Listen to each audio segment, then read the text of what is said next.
The Fearsome Twosome is brought to you by the Showtime original series Ray Donovan, starring Emmy nominees Liev Schreiber, Jon Voight, and special guest star Susan Sarandon.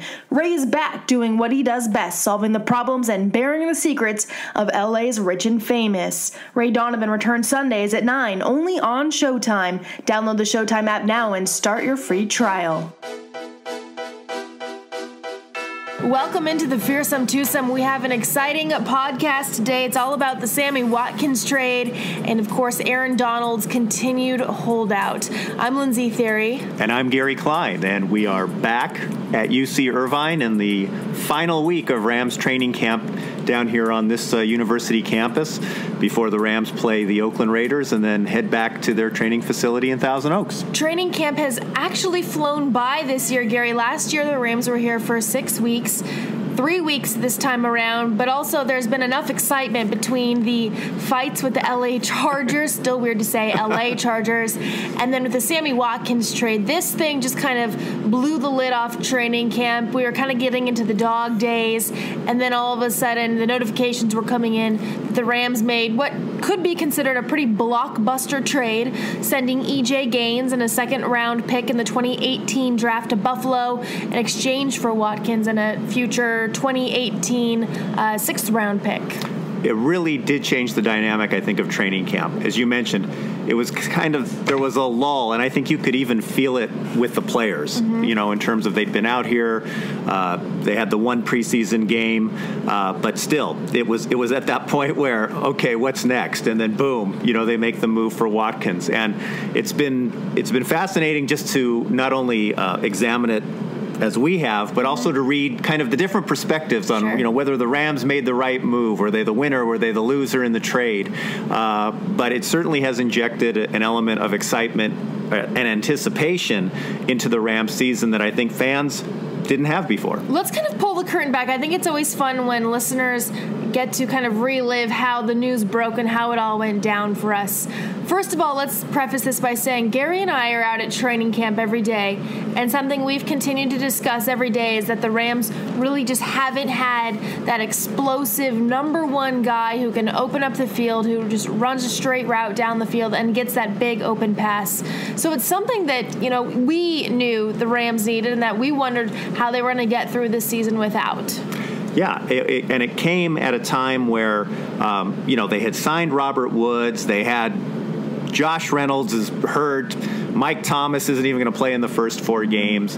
And with all the focus on Jared Goff and Todd Gurley, that really, I think, was a missing element. We've been talking to Sean McVay about that since January, since he was hired. You know, are you going to get someone like Deshaun Jackson? Are you going to have some kind of threat? And, you know, he kind of played it off. Well, it's always great to have playmakers. And then, you know, all of a sudden they make this move. And some of the criticism will be, hey, you gave up too much, a second-round pick. But if you're Sean McVay, you know he's not really looking to the future. He wants to win now. He knows that people are going to have their impressions of him.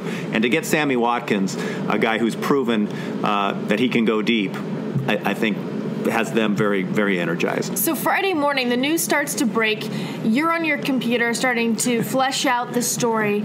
Gary calls me. Keep in mind, the Rams have a charity luncheon that day that Gary said, hey, Lindsey, I'll go cover it. I said, that's great. I'll be sitting at home, you know, working on another feature that I need to work on.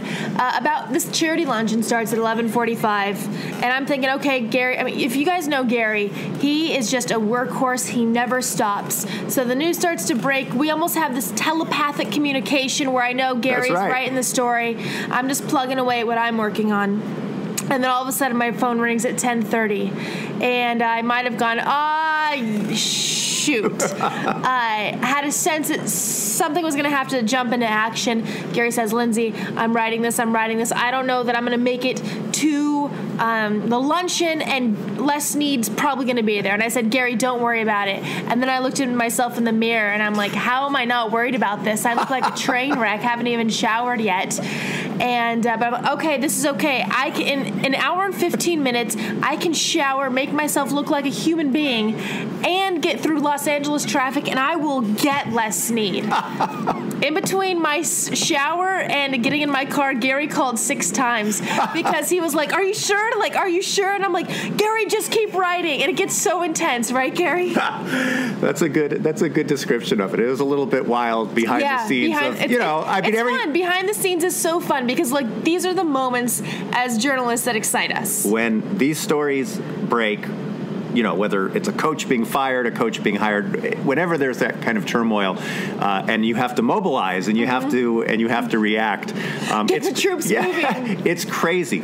But afterward, when it's all over and when the stories are written, if you have a columnist involved, those kinds of things, when you're working with, a coworker on this, you sit back and you go, wow, that was fun. That's why we do it, right? Totally it's a lot of fun. So I get to the luncheon, sit through this luncheon. It's a lot of, charity stuff and just, hoo-ha, rah-rah Rams.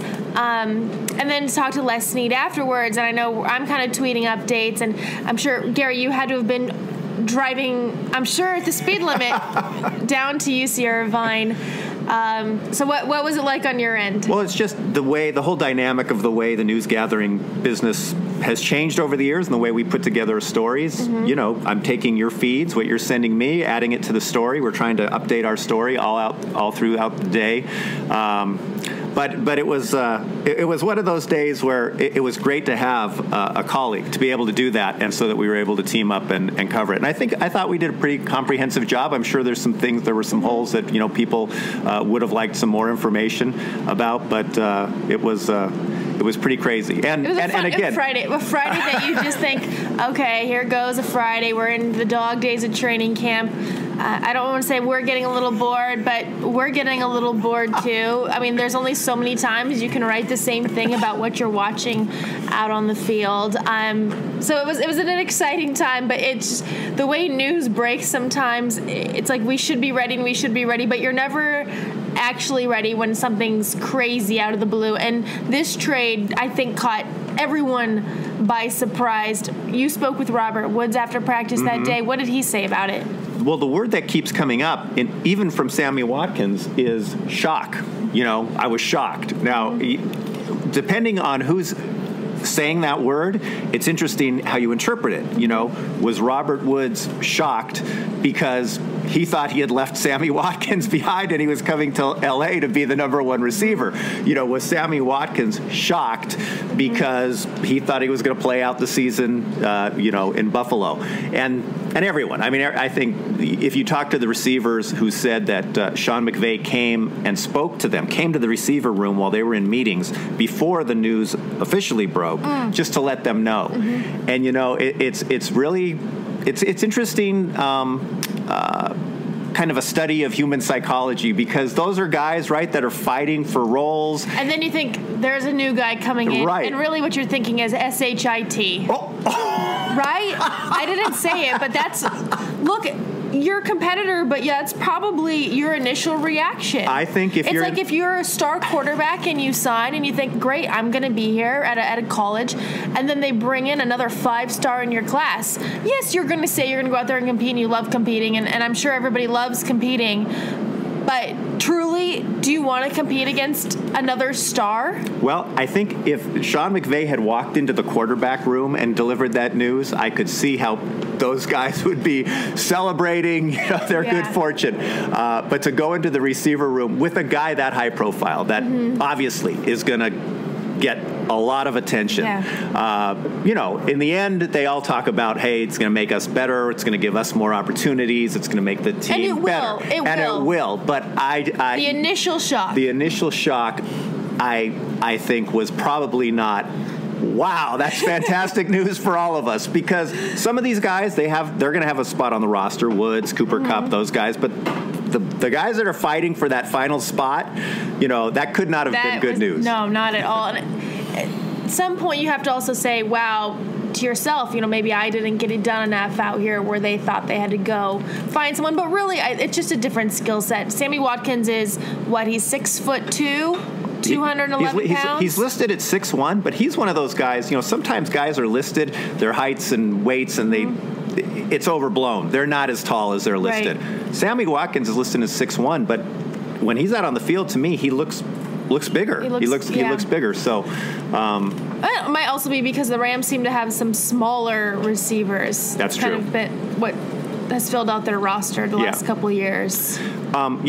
We saw him on his first day here. Mm-hmm. He really didn't do much. It seems like they're just trying to get him up to speed in terms of some of the verbiage and terminology. But just being on that field,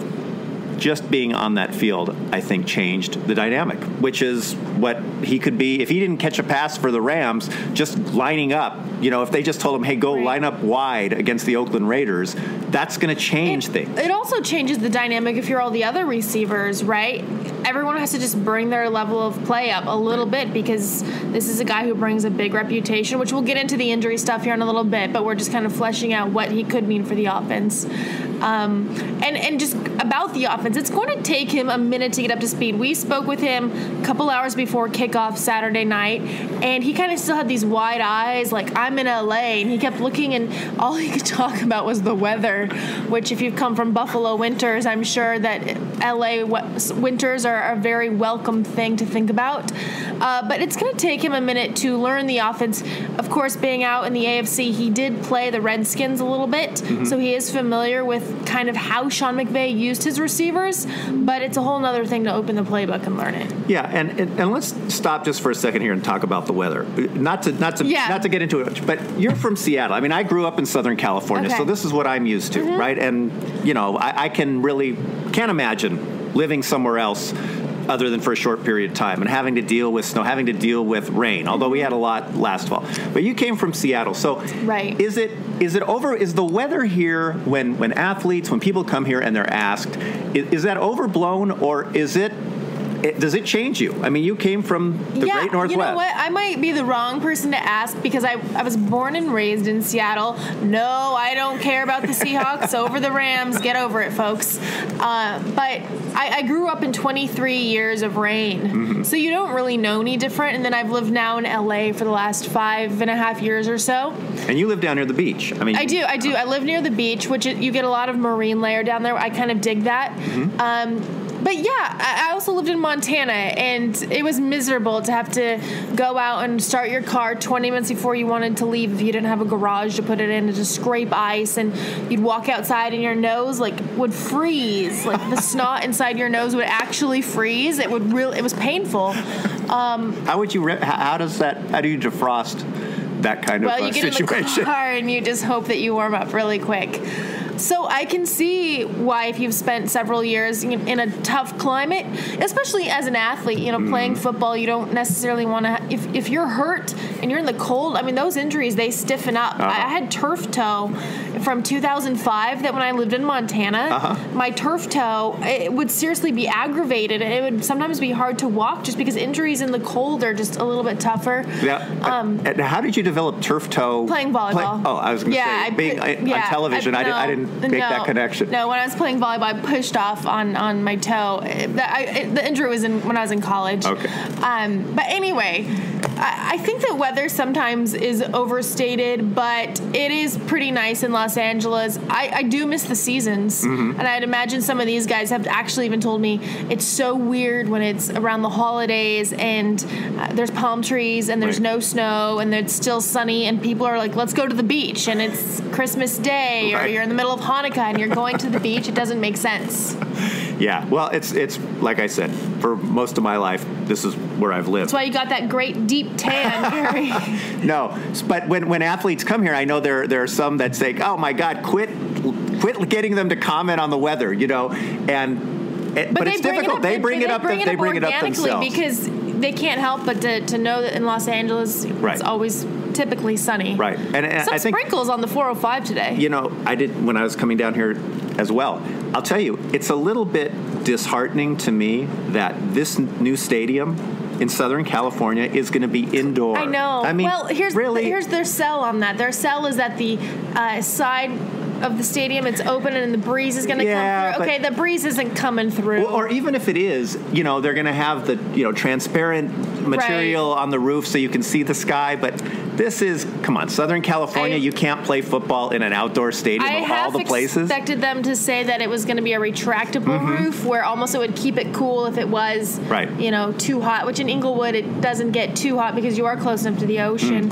Yeah, I was disappointed about that too. But I'm trying not to be negative Nancy, Debbie Downer. But I think in LA, an open air stadium would have been really cool. And I know they're going to say the breeze is coming in from the sides, but if it's getting bright enough where you have to wear shades, I'd rather have that rooftop open. Okay, back to Sammy Watkins. We got a little off track there. Sammy Watkins, you mentioned the quarterback room. Jared Goff had to say thank you because he has been throwing that deep ball, and he's connected on a few of them. He's also missed on a lot of them. Yeah.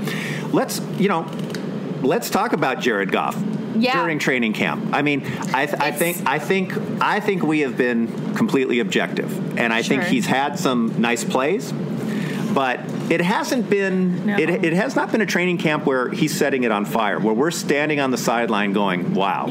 And granted, okay. Sorry. No, it's okay. Go, Gary. No, my wife said I have to stop raising my voice to talk over you. No, it's okay. You can raise your voice. No, she said... Kathy, I like that you're on my team. I'm backing away from Mike. But I think they've only played one preseason game. This is a process. It's all nothing really matters until they get to the regular season. But this isn't a training camp where... he's set it on fire. He hasn't. He's had some nice plays. There have been some stretches where he's been okay, but it hasn't been like boom, boom, boom, boom. Wow, this looks really great. I look at it through the lens of he was a number 1 pick in the draft last season. Number 1 pick in the draft. Don't want to get too far ahead because, like you said, they've played one preseason game. I think you have to give it a few preseason. Let's get through the preseason because he played 2 series. Obviously, that first series was very uninspiring, 3 and out. I buried my head in my computer and thought, this can't be happening again. Well, you could sense the crowd. You could sense the crowd almost going like, oh my gosh, here we go again. Here we go again. Watching Jared through training camp, he's been fine. For me, he's just been fine. He hasn't done anything egregious other than 3 interceptions at Monday's practice. That was not a good look. He's been fine. Nothing horrendous, but nothing where you turn and you say, wow, that's why he was made the number 1 pick. And it's interesting, Gary, because you and I have had this discussion through the years that we covered SC closely together, now the Rams. We don't have the opportunity necessarily to go and watch what's happening in San Francisco or watch what's happening in Seattle or Arizona. We don't know exactly how other training camps look. We had kind of a glimpse of that when the Chargers came, and there's been a handful of reporters or TV personalities and whatnot who've stopped by camp.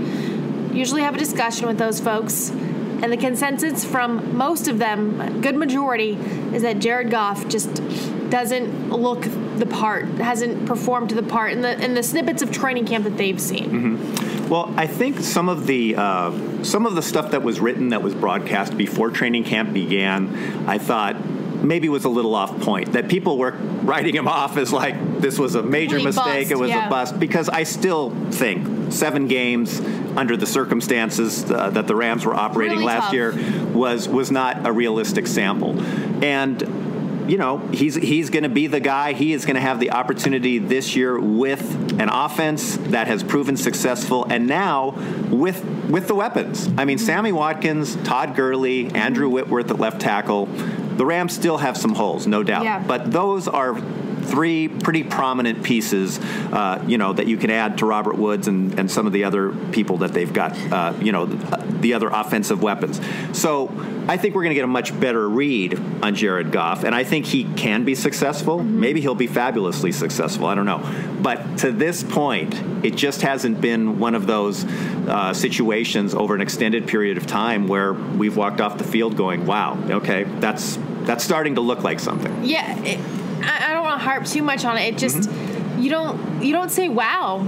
There's I recall that one pass to Cooper Kupp where I thought, wow. Actually, there was a great pass to Gerald Everett yesterday for a touchdown, and I said, wow. And then I looked up and I went, oh, that was Sean Mannion. he's been fine. Mm-hmm. And we'll see as the preseason progresses. The starters are going to play more, maybe as much as into the second quarter this week against the Raiders, maybe through the first half against the Chargers. So we'll see as it all comes together. It's not going to happen quick with Sammy Watkins. He said, after his first practice, hey, I'm not going to look like Sammy Watkins after 3 days. It's going to take him some time, but the pieces are there, and there should be some progress. What about Tavon Austin? It was interesting because the minute the Sammy Watkins trade happened, and he's this deep threat for the Rams, you think, oh, wasn't that supposed to be Tavon's job? Of course, talking to Les Snead after the Watkins trade, and that exact point was brought up, and Les said that Tavon definitely has a role in this organization, that he's part of their future going forward. And then Les kind of said something that made me kind of perk up my ears, and he said he'll be ready for opening day. And I thought, wow, like Tavon Austin's really going to have gone through off-season workouts out with a wrist injury, and then through training camp sidelined with a hamstring.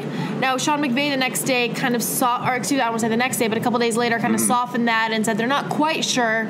But it doesn't sound like Tavon Austin really is going to be out on the practice field.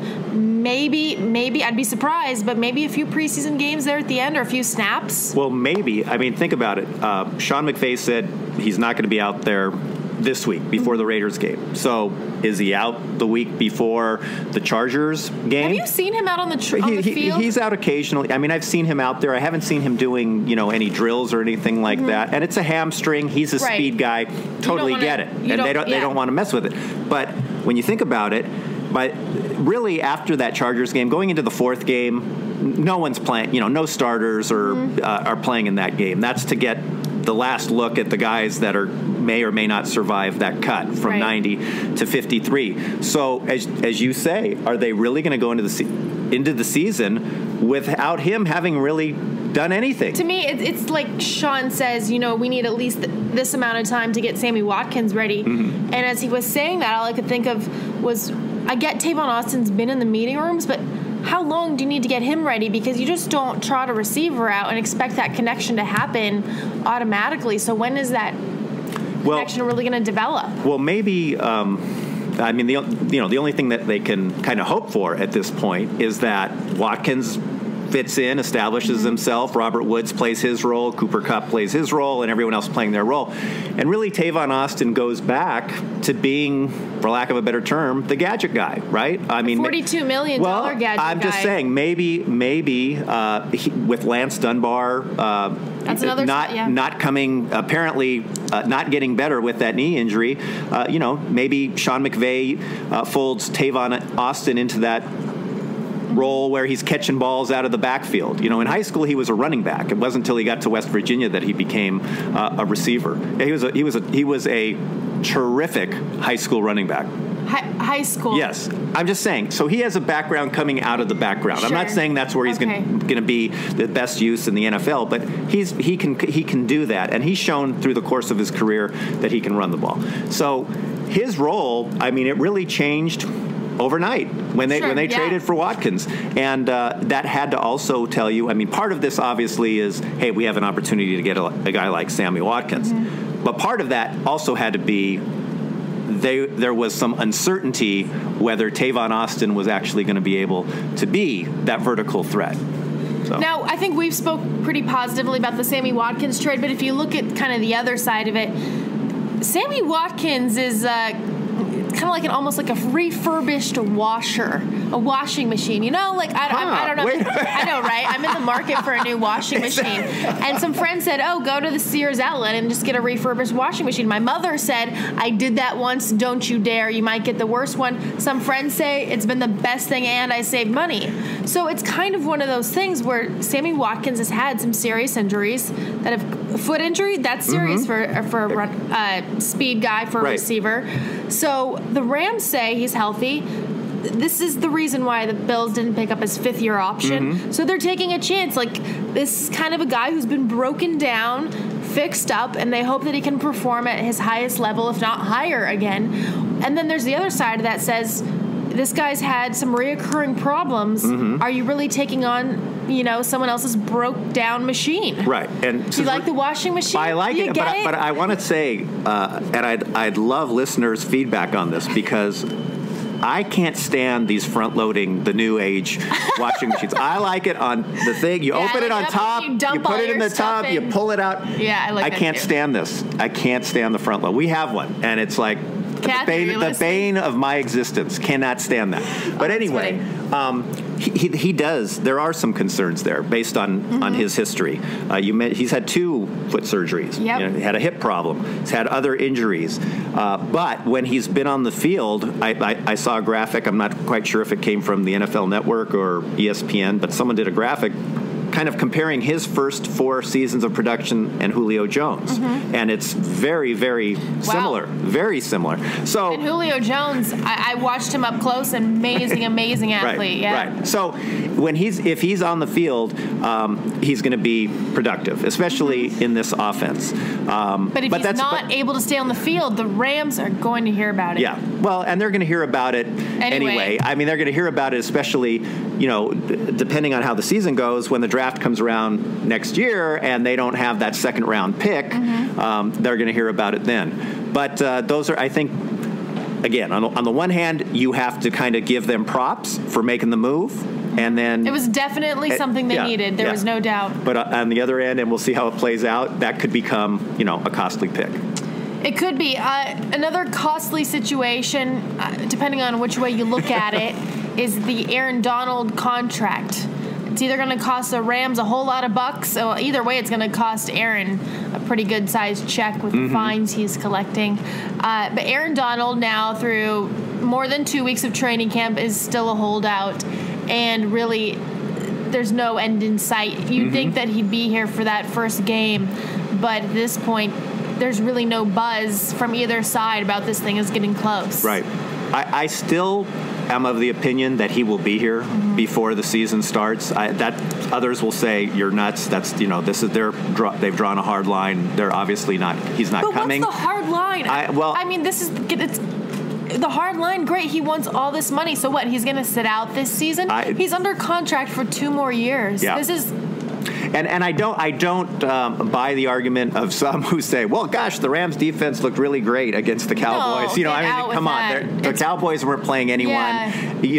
You need Aaron Donald. Good for those guys that are getting an opportunity to make the roster and fill in while he's not there. But they do need him. Yes. The question is, depending, and we don't know the exact numbers, but my sense is he has a significant offer on the table.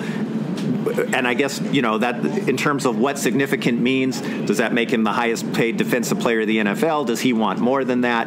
All those kinds of things, with inflation and with the way the salary cap is going to move. I get it.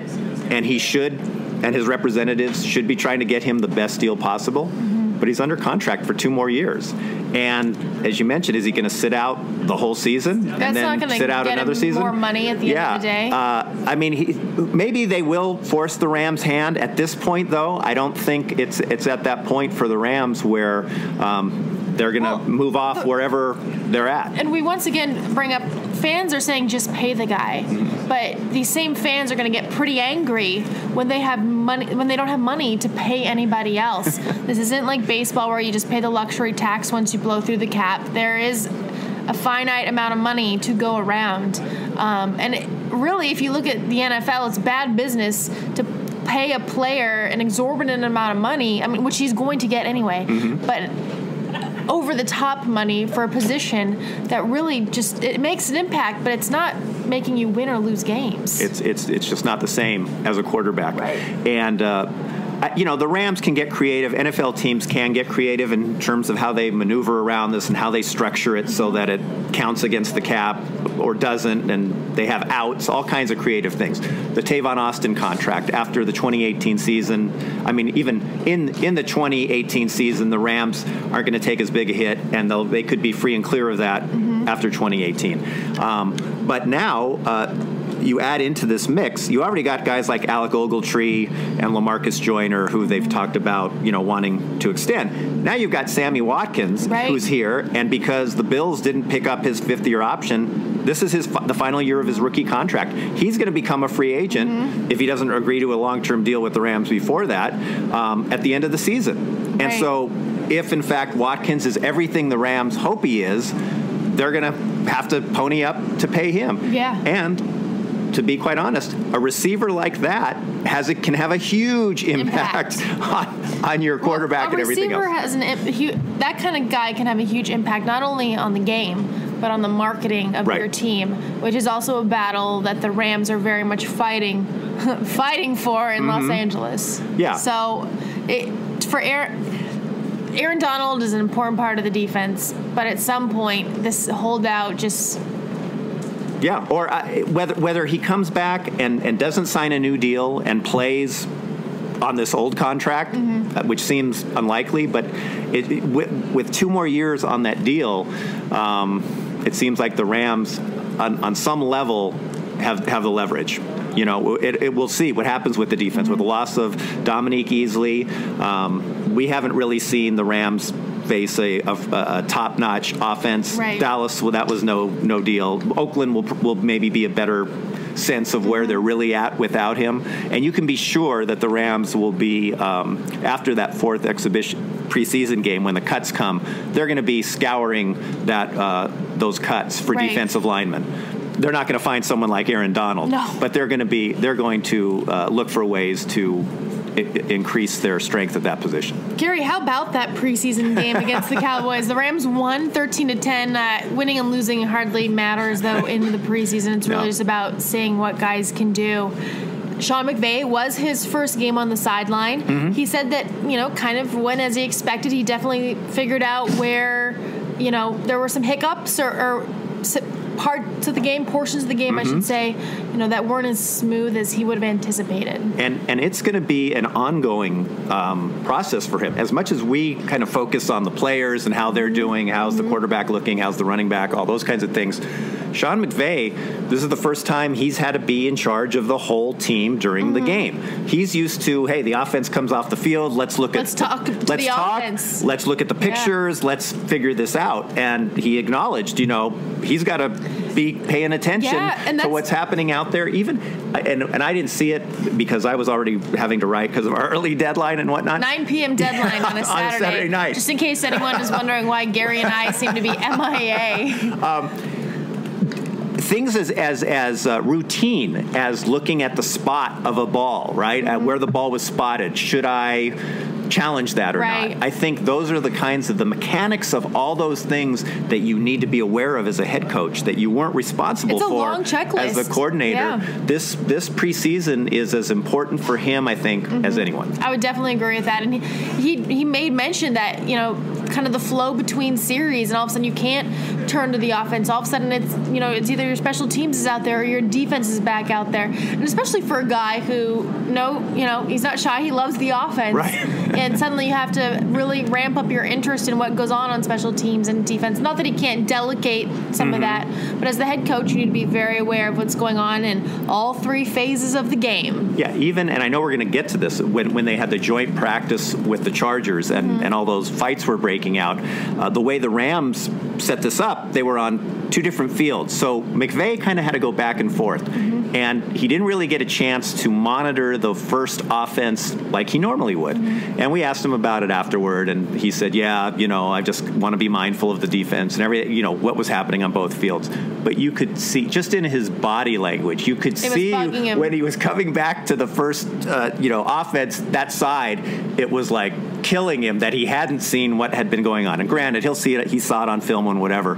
But that kind of adjustment, I think, is real. As far as the play went on Saturday against the Cowboys, Jared Goff, of course, that first series, 3 and out. The Rams recovered a dropped punt, and then they had another chance, and they had a touchdown drive. Really, the pass was to Robert Woods, a couple yards short of the end zone. Robert fumbled it, and then Cooper Kupp recovered it for his first touchdown of the preseason.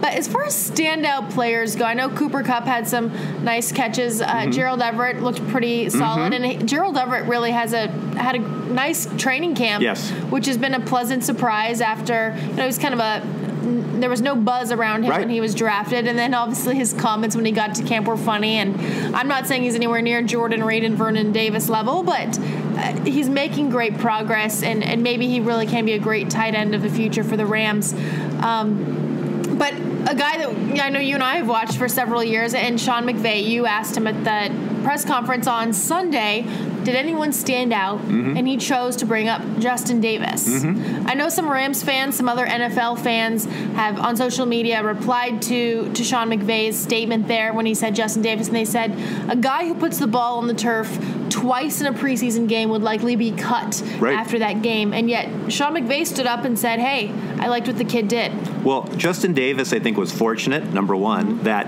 he's fortunate because he's getting opportunities, because Dunbar is not available. He's not on the field. And I think Aaron Green, it seems like, has had some issues as well that have kept him out. So Justin Davis got a terrific opportunity. As you mentioned, we covered him at USC. So when he dropped it, put it on the ground the first time, it was like, okay, you go, well, that's not good for a guy who's trying to make the team. And then he had the nice run, but he fumbled again. And in the third preseason game, or in the fourth preseason game, that's like a death knell, right? You're not making it.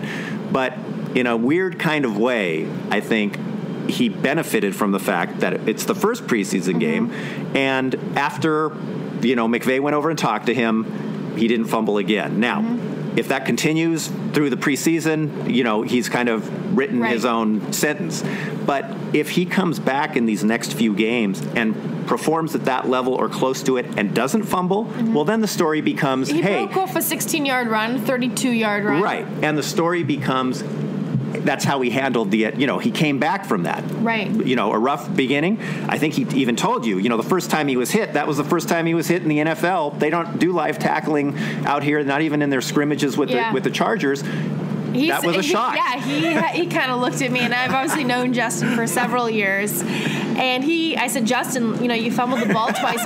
What happened? And he kind of looked, and his eyes got so big, and he just said, man, Lindsey. And I was like, was it you got hit? And he goes, these guys, they're bigger. Like, they're stronger, and they hit you. And, for a running back, you're accustomed to getting hit, but then you get hit by guys who, are the best of the college players that you were hit by, and it's a whole nother level. Yeah. So to see a running back, an undrafted free agent, a young rookie get hit and fumble wasn't the most shocking thing. Right. Does he have to clean it up? Absolutely. But I think once you kind of realize, okay, that's what it's going to feel like, and you run knowing that's how hard you're going to get hit, it's just, you need to get hit a few times to know that. He needed to hold on to the football too. Yeah, and he will need to throughout going forward. Yeah. But that first series, we saw the starters. I think if you're a Rams fan, that second line or the backups on the offensive line, they had some problems at left tackle, right? I mean, Andrew Whitworth was fine, but Pace Murphy struggled over there. Andrew Donnell is injured, so they don't really have that depth over there. Not that we want to get too much into the offensive line, but that's definitely a group that's going to have to. I mean, the first team is a concern. I know you have a left tackle that you brought in. I wouldn't say Andrew Whitworth's a concern. You have a veteran center and Roger Saffold. The right side of the line, they had shuffled those guys around, Rob Havenstein and Jamon Brown, and it looks like Havenstein's going to be left at tackle, Brown at guard, and like you said, not to get too into the offensive line because it's not a really sexy position, but they need to figure out that right side of the line, and that was a lot of the problem last year. That was probably the worst position group. A lot of Todd Gurley's problems. It could be a lot of Jared Goff's problems. So that's really something they need to solidify, and I think just by how Sean McVay talks about it, it's something they're obviously very aware of. And they spent, they've made, let's put it this way, the good thing that came out of it is they've made Rob Havenstein and Jamon Brown versatile, right? Because now they can both play tackle and guard. But they really spent the entire offseason, with this. The plan was Havenstein goes to guard and Jamon Brown goes out to tackle. And now here they're switching it. Still plenty of time. They've played those positions. Which is also good that they're not so stubborn and set in their ways that they're going to make something that they wanted to work. Well, it's not working. That's a good better now than later in the preseason. That's a good point. But I think they are going to have some possible issues once you get past those first 5. I know some people have asked about Cody Wickman and some of the other linemen that they have on the roster that have some experience. I'm sure definitely through the preseason we'll see all of those guys, and just the nature of the position, there are going to be injuries. Guys are not that all 5 guys are not going to play every snap for 16 games. So they're going to have to develop that depth. Aaron Cromer came here with a big reputation for being a good offensive line coach. Good luck, Aaron. We'll see it. He may be put to the test. Yeah, he will be put to the test. Something else that happened, preseason games, just from our standpoint, especially because we had that crazy 9 p.m. deadline, we're trying to write, trying to keep an eye on it. But it's just such a jumble of players, and it's really ugly, pretty messy football. The Rams had 5 fumbles. I just can't keep my days straight. Training camp has got me all messed up. On Monday, today's Tuesday, on Monday, it was very apparent that Sean McVay says we're not going to have those kind of fumbles, and they went through a ton of ball security drills. Was there anything else during that preseason game that really jumped out at you? I guess in one way, what jumped out at me, not so much with his performance, but with how many times they put the ball in his hands, was Todd Gurley. Okay, he carried 4 times, netted 2 yards, which was not great, especially on that first. For his first carry, he was dropped for a 3-yard loss. And McVay did say the following day at the press conference that these guys are realizing, and I think he was talking to the offensive line, that these guys are realizing if one guy doesn't do his job, the ball doesn't go. Right. But Gurley last season, and we've talked about this, was treated with kid gloves. They did not want him hurt. He carried 4 times the entire preseason. Maybe in the first game, and then not. I can't remember the rest. He didn't carry at all. Okay, so he had 4 carries. He also caught a pass from Jared Goff. But so what jumped out at me was, number one, that he got that much work, that they gave him the ball that many times. Again, he did show when they were down near the goal line, it didn't result in a gain, but I've seen Todd Gurley do this now numerous times in training camp, and it's something I didn't see last year, where he's getting to the line of scrimmage, and he's not, if the hole's not there, or for whatever reason, he's cutting back along the line of scrimmage and trying to get around the edge. And he's done it effectively in practices and in scrimmages with the Chargers. Didn't work the other night. But that jumped out at me, and the fact that, okay, we are actually going to get a chance to see Todd Gurley through the preseason. He's going to play more against the Raiders. He's going to play more against the Chargers. Again, they don't want to get him hurt, but I think we're going to get an opportunity to see him get into this offense, and as the season, once the season begins, he will have a foundation of carries to go into that. That just kind of boggles my mind again. He doesn't see the holes. Do you think Todd Gurley's ever going to see a hole? No fault of his own. I mean, like, if the hole's not there, the hole's not there. This offensive line. Well, some of that, you know what? I think to a degree that's true. But I think if you talk to former players and coaches, some of that responsibility, sometimes that hole is there, and it's up to the running back to see it and get it in time. So are those windows as big as the Dallas Cowboys windows for Ezekiel Elliott? No, they weren't. But was there at times some running room? And so it is a collective effort. Some of it's on the back, some of it's on the line. We'll see if both the line and Gurley can step up their games and make it entertaining and productive. You know what was entertaining and productive? The fight for LA that happened on the field at UC Irvine. We're going back a little bit. That fight actually happened on the day our podcast is published once a week. And it was really something, just because it's kind of been what the secondary's been about. Not fighting, but this training camp has been a very feisty, competitive group. So that fight, though, there's a great video. A fan happened to be taping the play, and it has the whole thing. I know, Gary, you saw it and the tape, and you started laughing, as we all did, because it was kind of comical to watch back in slow motion, and nobody was seriously injured. No. So we can laugh about it. No, but because we were watching from the far, on the other side of the field, it happened on where the defense was, so you really didn't get a good look at it until you saw the video. And, I had talked to Nikel Roby, and he was saying, well, yeah, I had to jump in. It's kind of the code. He jumped in, and then he got jumped. So I think, when you talk to the players involved, they said it brought them together. It's kind of, I don't know if irony is not the right word, but the day before the Watkins trade for E.J. Gaines, we were talking to E.J. Gaines, and he was saying how, that's something that really brings the secondary together and will help them perform, once the season begins. I don't know. It is going to be fun, though, going into that third preseason game when they play the Chargers, when Trumaine Johnson lines up against those guys and Nickel Roby.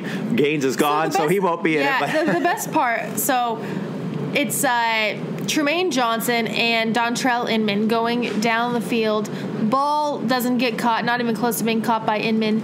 And Johnson and Inman go down together. They get up kind of tussling, and before you know it, Trumaine Johnson rips off his helmet, swings at Inman, who swings at it back. Johnson landed that punch. Of course, it was like against a face mask, so that couldn't have felt good on his fist. And then the referee, I love it when the referees stand there and they blow the whistle, they throw their flag. Like, oh, that's going to make these two guys stop. But it did simmer down out of nowhere, and I'm standing on the far end zone. I see Nickel Roby sprinting, and I'm like, oh my gosh, that's, little Nickel Roby, who, of course, another SC guy we've covered for years and years. And out of nowhere, he just blindsides Inman, pushes him to the ground, and, little Nickel's going to fight. And when I say little, I mean, it's because he's 5'8", but he is a very feisty guy. And then out of nowhere, Keenan Allen comes. Nickel looks at him, starts charging toward him, and Allen picks him up and body slams him. And this was straight out of the WWE, Gary. It was pretty comical. And then Gaines starts the second fight. Before you know it, he has tissue shoved up his nose to stop a nosebleed, and then he's in the third fight.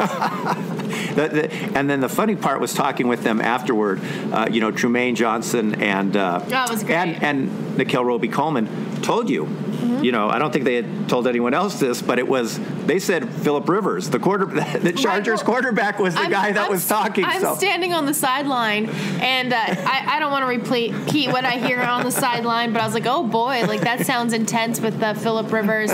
So of course I asked Trumaine about it afterwards, and he said, he didn't say Phillip Rivers' names. I said, was Phillip Rivers talking smack to you guys out there? And Trumaine said, yes, he was, and he started it, and we finished it. Right. So I guess we'll see who really finishes it in the preseason game.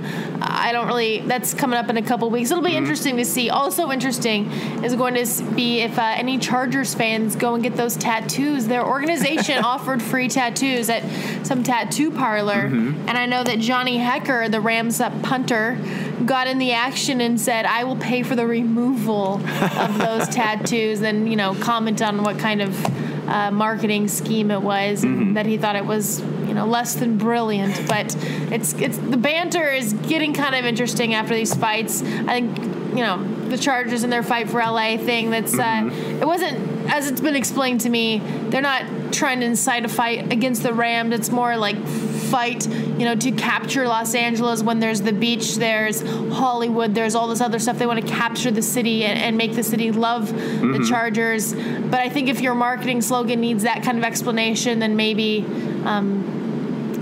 it just should be rethought. Well, because it's not a fight against the Rams. What they're saying, it's not a fight against the Rams. It's a fight. Well, that's what they're saying. Yeah, that's what they're saying. We'll see. You think it's a fight against the Rams, Gary? I think it's a fight for the interest of football fans in Los Angeles. Yeah. And I was. This is a podcast dedicated to the Rams. So this is just a quick aside on the Chargers. I was really surprised at the fact that stadium was not sold out for their preseason game. I was just stunned. Yeah. I mean, that is not a big venue. It's NFL football. The Seahawks seats, are in town. I just thought, wow. I expected it to be the opposite, that it was going to be people turned away. I thought it was going to be packed, and especially with the Seahawks in town, I expected even maybe more Seahawks fans than were down here. It just didn't, at least on television, I was watching on television, it just didn't seem as raucous as I thought it would be. Yeah. Well, I'm looking forward to the third preseason game at the Coliseum to see what kind of turnout the Chargers have. And frankly, if we're going to talk about the turnout for for the Chargers. The turnout for the Rams, after last year, and of course it's not the same. This is no longer the first game after 20. I mean, last year, that preseason game, I was even thinking back, and that was wild. That felt like a playoff game where it kind of came down to the final minutes, if I'm not, blending all my games together. That's true. Yeah. And the crowd was in it, and it was just like, is this the preseason and meaningless, or is this like really something? Yeah. And that was insane. And so I didn't expect the Chargers to be anything like that, because that was the return of football to LA. But even I'm talking about the Rams. Yeah, the Rams game against the Cowboys this year. Yeah. It was a preseason game. That was a preseason crowd. Yeah, I know they announced. Said 60. What did they say? 66,000 distributed or something like that. Something like that. That's not how many were. But also, there definitely weren't that many, and I don't think. Yeah. And also, keep in mind that probably half of that crowd were Cowboys fans. At the end of the game, right? At the end of a preseason game, when the Cowboys got the ball back or something, or they were trying to hold whatever it was. It was very loud, and really, it was Cowboys fans. Anytime the Cowboys did something, it was very, very loud. So I think both teams have a long way to go to kind of capture the fans, the NFL fans in LA, and of course they're the diehard Rams fans, and I know you're probably listening, and they were probably there, but the general NFL fan, both of these teams, I think, have a long way to go to get them in their stadium. Yeah. Getting into this Saturday, we're going to be traveling up to Oakland. They're going to be playing the Raiders. Another preseason game. Do you expect that we'll see more of Jared Goff, more of Todd Gurley? As you get into the middle of the preseason, that's generally when you see the starters staying a little bit longer. Yeah, I would expect that they'd play in maybe the whole first quarter into the second quarter, something like that, barring some major mishap or something like that. That sounds like what the plan by McVay is. I'm sure he's hoping for some extended drives and some opportunities to see some different things, but he says he's going to give his starters that opportunity. So it should be fun in Oakland to see, and we'll see how Derek Carr and Marshawn Lynch, see how those guys, Khalil Mack, how those guys. I'm excited to see Marshawn Lynch if he's out, if he's going to play. That's kind of an interesting story just to follow this year. Well, not only because he's sitting on coolers, which he said he's done for 11 years, which I don't think he has. There's other photos, but just to see kind of the resurgence of Marshawn Lynch and see what he brings to that team, if it's much at all. And always fun, I think, to go see the Raiders. In Oakland. In Oakland. Yeah. Are you a Raiders? I'm not, but that fan base, for years traveling on the weekends to cover college football, it was amazing, when you're on the West Coast covering the Pac-12, on all those Southwest flights, you could see, on Sundays when I'd be coming home from somewhere, I'd see Raiders fans heading up to Oakland, to get up for those games. And obviously, when they were in LA, there were, sometimes there were some issues at the Coliseum. It probably wasn't at times the most genteel place, but they're passionate, and we've talked about it here. If it was the Raiders that came back to Los Angeles, that we wouldn't be talking about generating interest. My boyfriend loves the Raiders. I try to get him to explain it to me, and he's just like, I can't. He's old enough to remember the days when they were here, and he loves it. Okay. Let's get into questions. You guys, thanks for sending in all the questions. As always, you can find Gary and myself on Twitter, LA Times Klein, or at Lindsey Thiry. I saved a whole bunch of questions that you sent in. We're not going to get to all of them, and a lot of them we've already kind of covered. But here we go. Jennifer Stevens asks, what chance does Justin Davis from USC have making the team or the taxi squad? I think Justin Davis right now is on the inside. I think he has a very good chance right now, dependent on whether or not he can hold on to the football. Yeah, that's going to be the test for him. And also, what happens with Lance Dunbar, I think, is going to be key. Are they just going to kind of let him go? I don't know if that's an injury settlement or what happens with that kind of thing at this point, because there still are a few more weeks of training camp. But Malcolm Brown has established himself as a valuable part of this team, special teams, as a running back. But Justin Davis is getting that opportunity, and if he doesn't make the roster, I could see him definitely having an opportunity to make the practice squad. Chris Cook asks, Now that the Rams have their number one receiver, should they be considered the favorites in the NFC West? Chris, slow the roll, bud. Slow it down. The NFC West might not be as strong as it's been in the past. You know, San Francisco still got their situation. The Cardinals, depending on who you talk to, aren't as great as they once were. The Seahawks, combustible unit up there. They could be great, or that could be just an eruption waiting to happen of bad things with all those personalities. No, the Rams should not be considered a favorite in the NFC West, despite the fact that that it's down in the conference. Absolutely. No. I think you're getting way ahead. We're getting way ahead of ourselves if we think that happens. I think that's a valuable piece that will maybe, Sammy Watkins alone, whatever his replacement value is or something like that, mm-hmm. how many games he actually, can make the difference in will be interesting to see. But I think the Rams still have a long way to go before we can designate them as the favorite.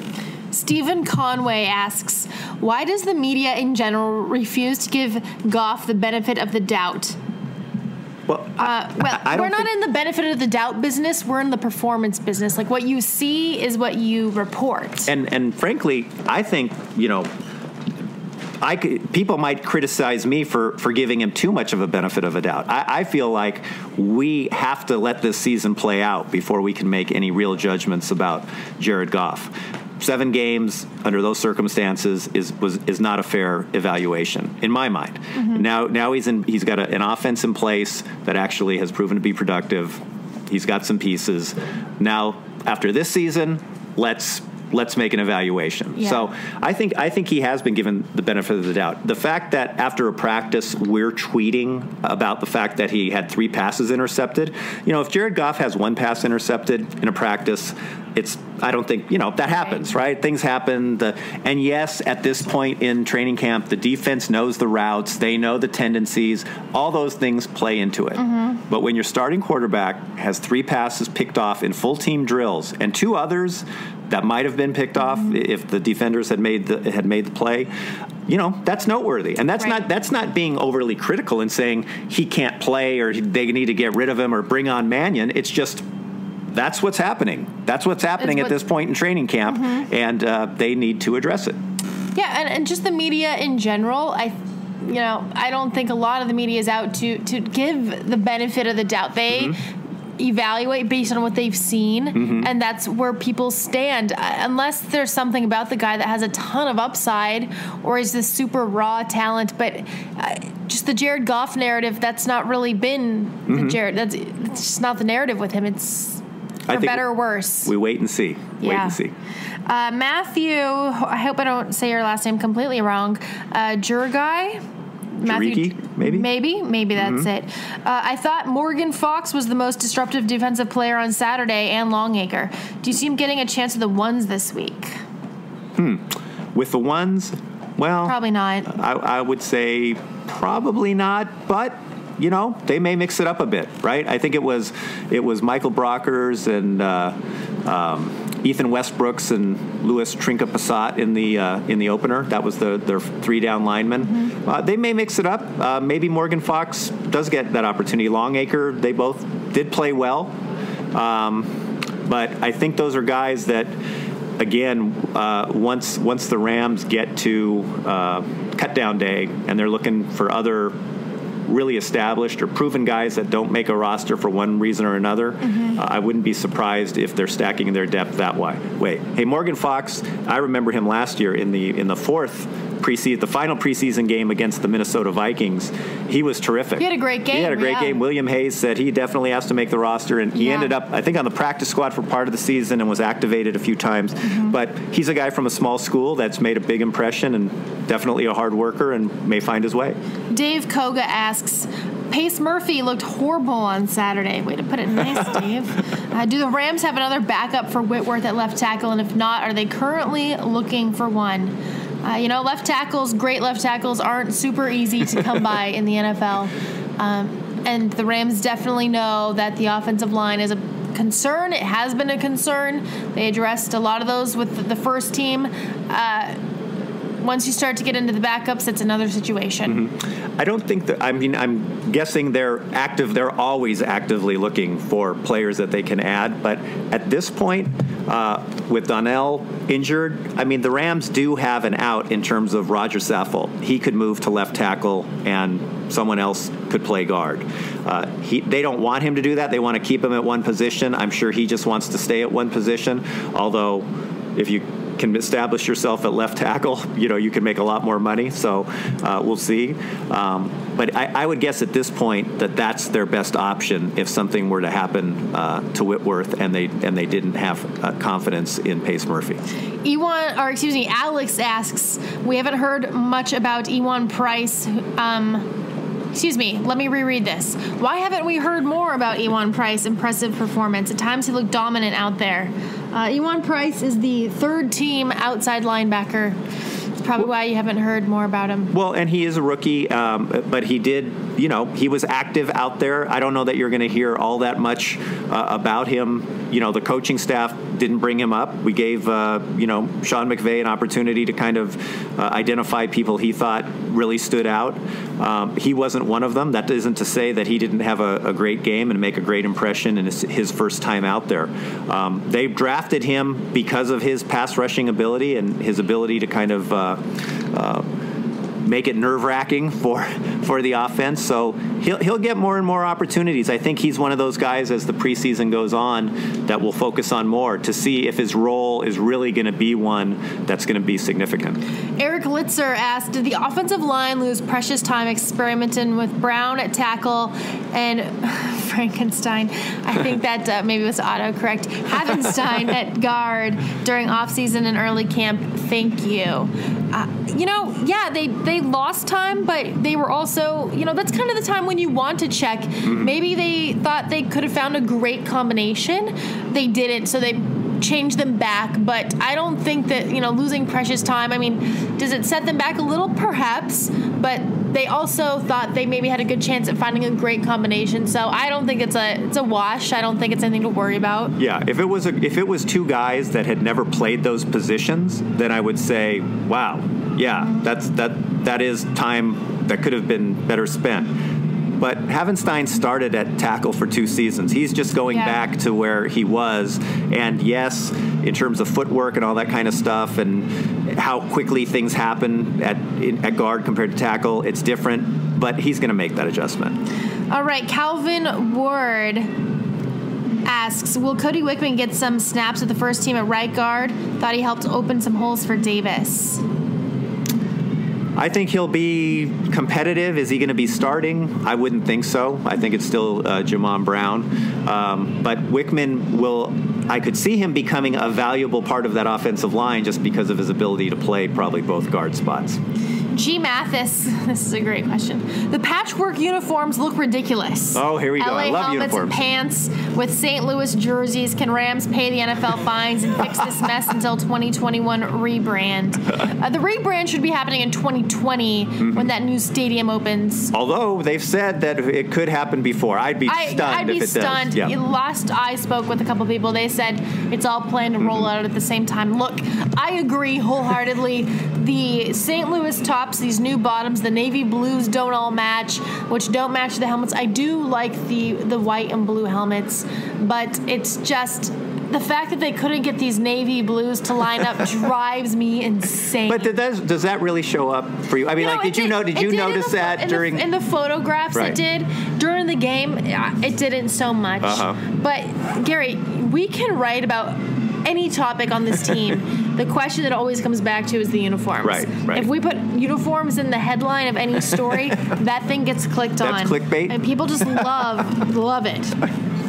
Joe Marciano asks, are Rams aware of how negatively they are viewed by the national media?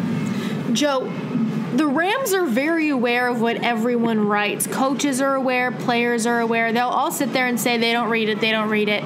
But of course they're aware of what the perception is, no matter, what's written. If it's good, if it's bad, if it's indifferent, whatever it is, they know what's being written and being said.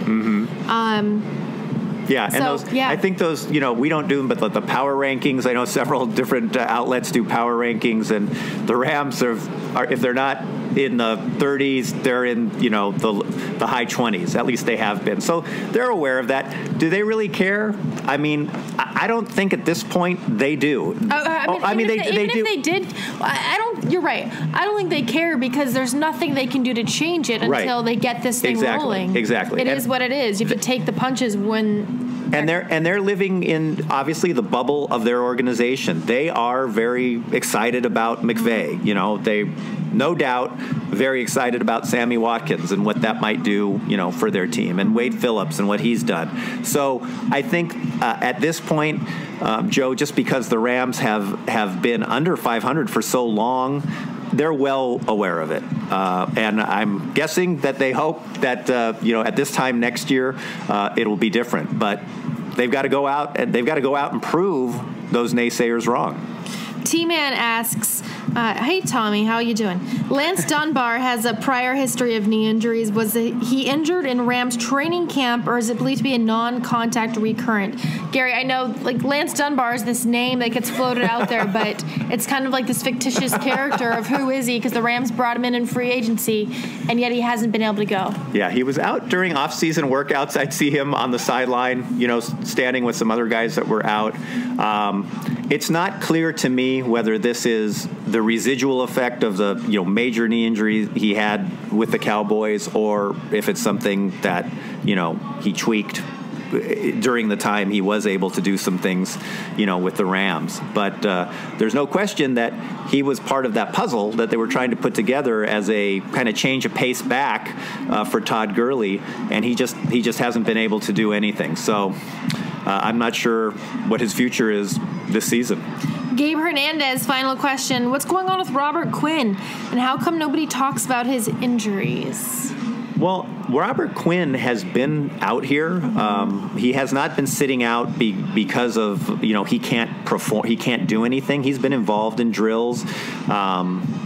He was held out of the joint practice with the Chargers. He's held out of this first preseason game.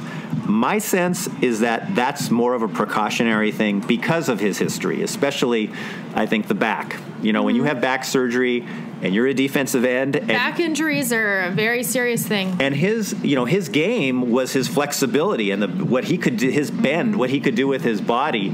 I thought last season, early in the season, when he was healthy, he was a difference maker in the Seattle game, in the Tampa Bay game.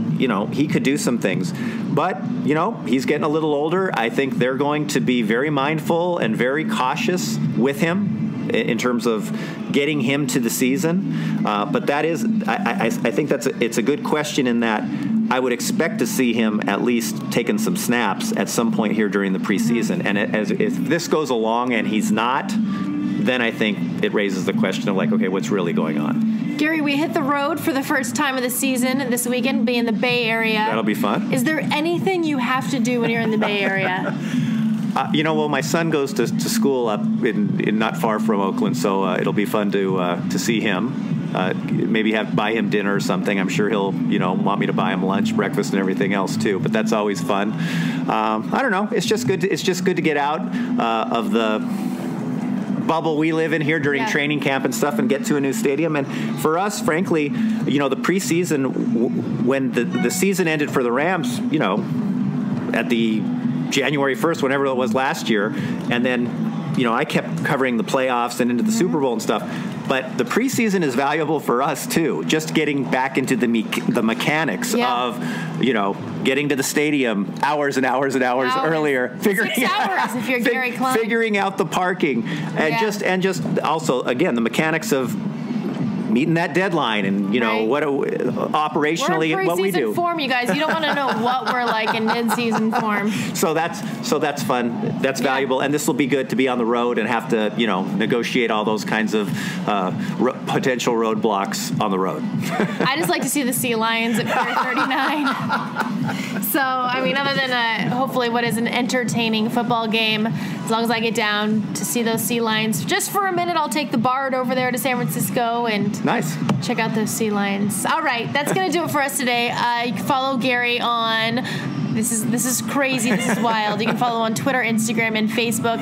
LA Times Klein, and then you can like his page on Facebook, Gary Klein. Gary.Klein.LATimes. Well, Gary, people who know how to use Facebook. Oh, sorry. No, just had to search for your name, Gary Klein, and they'll find it. Sorry. We're still getting Gary attuned to Facebook. It's a little bit behind. I'm at Lindsey Thiry on Twitter and Instagram, and on Facebook. You can also follow me as well. And if you like our podcast, feel free to, and if you don't like it, I guess you can do that too.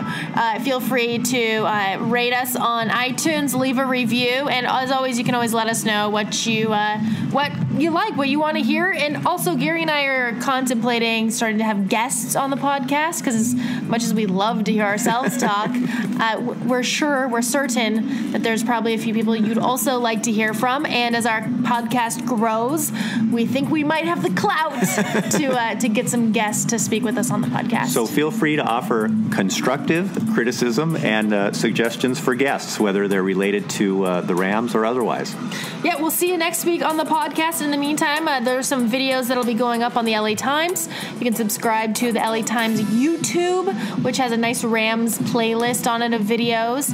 And of course, we're trying at every single angle to get your attention and with our Rams coverage. So follow along, and we'll talk to you next week. Talk to you next week.